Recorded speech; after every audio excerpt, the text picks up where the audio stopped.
is Brittany. So today I'll be reviewing Smile, and it was directed and written by Parker Finn. Also based on Laura Hasn't Slept by Parker Finn. So yeah, he did a good job with this movie of what it was based on. And it starts with Sosie Bacon, Jesse T. Usher, and Kyle Gallner. And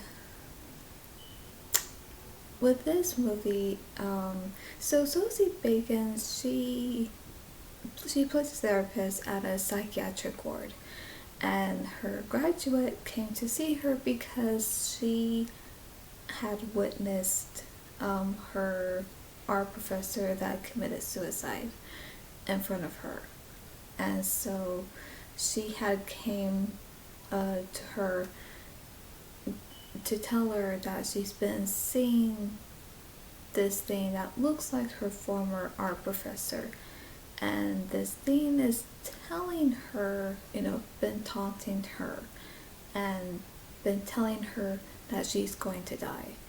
And so when Sosie Parker, her character, Dr. Rose Potter, she thinks somehow she's somehow helping her, but when really she isn't. And so then then she begins to panic, and she's really frantic, and she's just telling her no, and she's trying to tell her the best way she can, but yet it seems like she's not really quite understanding what it is that she's seeing and what she's been experiencing. And so at some point what happened was, we can see that all of a sudden she starts to scream, like she sees this thing, like she sees it when we can't see it. And so she's screaming, and then at some point this thing, and of course we don't know what's going on, but then the last time, okay, so the last thing that that Dr. Cutter sees is that all of a sudden, just when she's screaming and on the floor, but yet she is standing up with this creepy smile on her face. And she's concerned, she doesn't know what's going on. And then there's a broken piece of a face, and then she sees her graduate student killing herself. And so then of course things go quite crazy after that. And with this whole thing, it's just bizarre. And so of course that was quite dramatic, and just so sad that she had to experience this, seeing this for herself. And no one should go through that, like never. It's just the most tragic, saddest thing, so. And then she begins to experience something that she doesn't quite understand. So she just thinks that she's just simply having, like, I think to her, she thinks, oh, she's just hallucinating, and it's just due to stress and other things. But there's a little bit more going on, and what she's experiencing is not hallucinations. It is not. And of course, now, at first, as the story goes on, at first I thought maybe it was something paranormal. That's what I thought. Because even when she was seeing um, her former graduate student, at first it looked like she was seeing her ghost, her spirit. Or maybe if it wasn't her ghost, that maybe she was seeing this maybe dark spiritual entity that maybe took a form of her former graduate student, and somehow it's just haunting her and just scaring the wits out of her. That's what I thought at first. I thought, okay, maybe this is something paranormal. But then there were some other things going further into the movie and the story that I thought, okay, it seemed like it was something paranormal, like maybe, like I said, maybe her ghost, or maybe some kind of dark entity taking a form of her and just haunting her and just making her feel miserable. So that's what I thought at first. But then other things were showing up, and things that were mentioned that I thought, okay, maybe this is not. What if this is not paranormal? What if this is somewhat supernatural? You know? And I thought, okay, yeah, could be. And I thought, I don't know what this is going on. I don't know what it is she's seen. A ghost, an entity, or something. I just didn't know.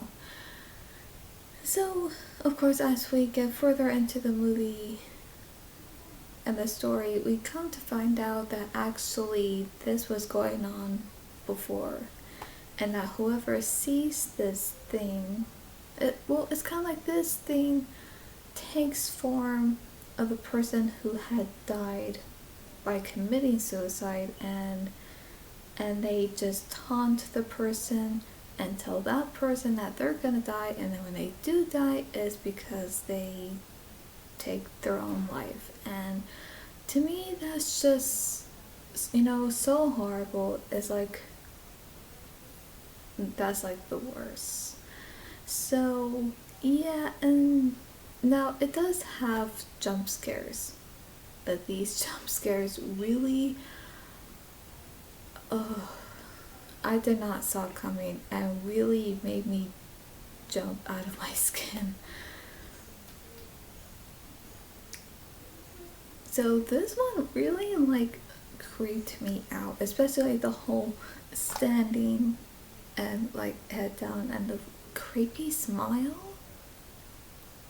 What is up with that? I don't get it. I don't get that at all, but it's just weird. And another thing, I can't speak. Another thing too is that this also reminded me of The Ring, because with The Ring, you watch this cursed videotape, and after you watch it, the phone rings, and then you hear this voice on the phone that says, I think, what was it? I think that you're gonna die in 7 days, something like that. And so that's what this movie is based on, is also somewhat similar to It Follows and The Ring, which that I got. And I think It Follows because everywhere she goes, this thing would follow her, so I can, see that. Yeah, I think they did a good job on that, because that was just really freaky.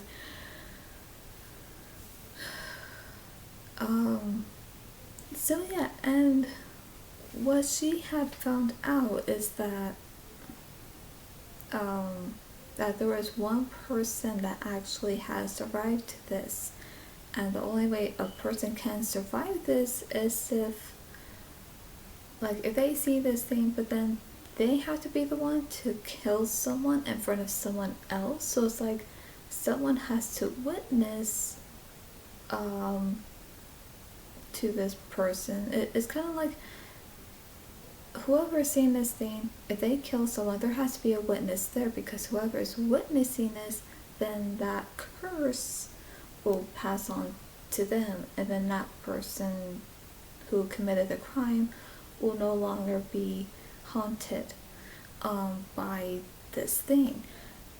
But then, of course, we can see that, with her character, that, she just looks so miserable. She just cannot sleep. And honestly, if I was experiencing something like that, I would probably having trouble sleeping too. So, and then we can see how she, that there was something about her past that she does not want to look back on, and something she just simply wants to forget, only because it's just, I think, too much for her to handle. But okay, and then, like I said, so as this goes on, we can see that this is not going so well for her, and when she thinks she has done one thing, it turns out to be something else, and it's like, what? Kind of like when she had showed up to her nephew's birthday party, she had bought, I think, a train for him, a toy train, but it turns out it's like somehow there was no toy train in the box, but instead there was a dead cat. And so, and I'm thinking, okay, how did this happen? Because I saw her buying the toy truck, like the toy train for a nephew, and yet there's a dead cat. Like, okay, how did that happen? Like, and yeah, I think this thing is messing with her too, to make it look like, I think, to make her look more crazy in front of those that she's close to, friends and family. So, this thing just keeps getting more and more freaky. And the ending, though, I think the ending is quite scary, because when we get to the ending, it's scary, I gotta be honest, because this whole time I didn't know if it was something spiritual, anything paranormal or not. At first I thought it was, but then as we were getting close to the ending, I thought, okay, no, this is no way this is anything paranormal. This is not a ghost. This is not any, like, a spiritual entity that's doing this to her. It has to be something else. So as we get to the ending, turns out there is this thing she's seeing. It's a creature. It's a humanoid creature. Let me look up on the specific details on this creature real quick. Okay, I'm back. So, and at first, when she is facing with this creature, it makes it look like, okay, she has defeated it, and it looked like she was able to go back home, and I think she somehow visited her ex-boyfriend who is a cop, and just when she had, I think, told him about it, and then he started to act weird, and then I think when she realized that this wasn't over, when she thought she had defeated this thing, but really it's not over. So it's like, okay, what is going on? And I remember thinking that too, like when he started acting a certain way, and then she started to realize this isn't done, this isn't over. And I remember I was just like, what? Like, no, like, no, wait, didn't you just defeated this thing? And yeah, I'm just like, oh no. And it turns out she actually fell asleep in her car. So I think somehow dreamt she had debated this thing, when really she didn't. And so yeah, so he came by, you know, and so when he came by, she thinks, okay, it's not really him, it's this thing. It's this thing that's pretending to be him. So she runs inside the house when really that thing, this whatever this thing was inside the house. And it was, really tall, and it had this, like this scary face, like, ugh.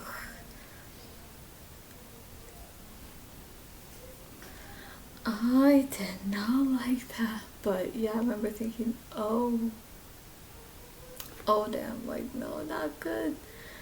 And so, because it says here, um,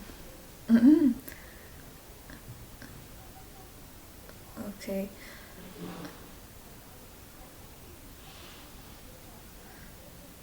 okay, it says here, soon, Joel pulls up, having tracked Rose's phone, the entity rips off its own skin to reveal its true form.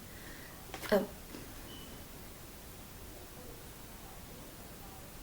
uh, and I hate those kinds of things too about,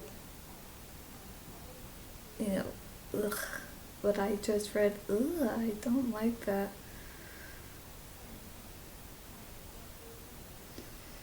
Mm-mm.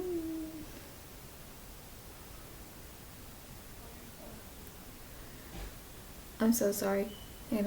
Okay, so I just read that part, and it says here, a skinless humanoid creature whose body is made from the previous victims. Okay, sorry about that. So it says, a skinless humanoid creature whose body is made from the previous victims that it consumed, with multiple sets of malformed jaws nesting within an enormous smiling mouth. How bizarre and terrifying is that? Like, ugh. The sight of the entity's true form is so frighteningly traumatic to Rose that it causes her to have a nervous breakdown, and she falls into a trauma-induced paralysis. Having succeeded at finally breaking Rose's mind, the entity proceeds to feed on her combined trauma by forcing itself inside her body through her mouth and merges with her psyche.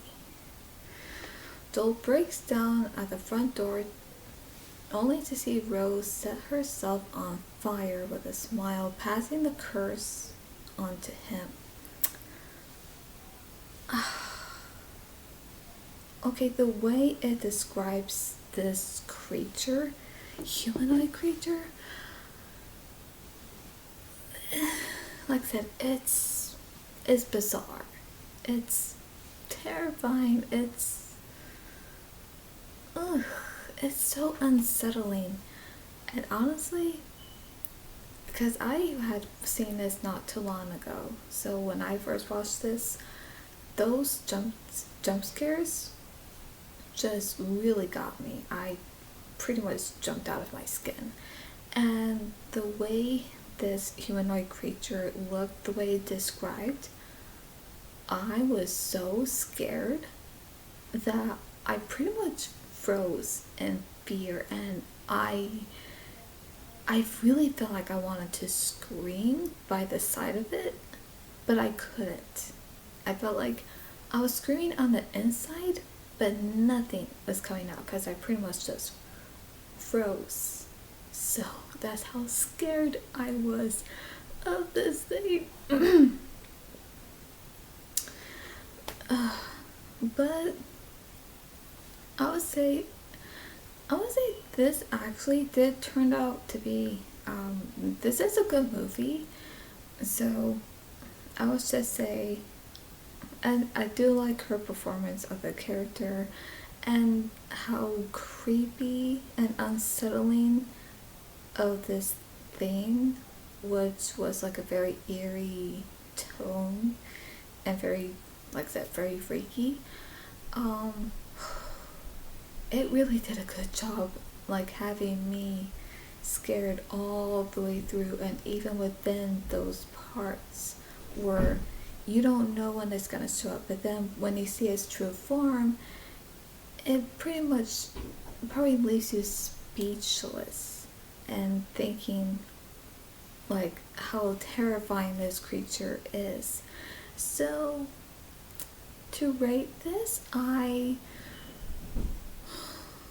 would give it a B. I would give it a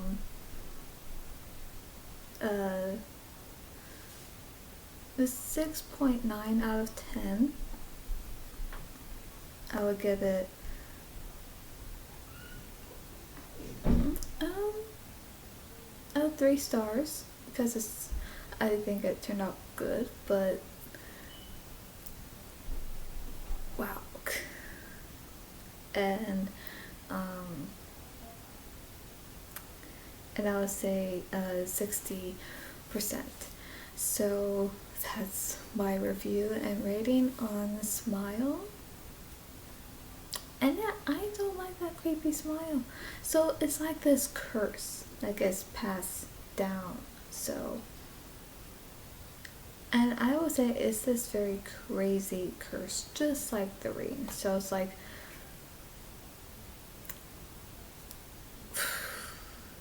so anyway, I hope you enjoyed this review, and let me know what you thought of Smile.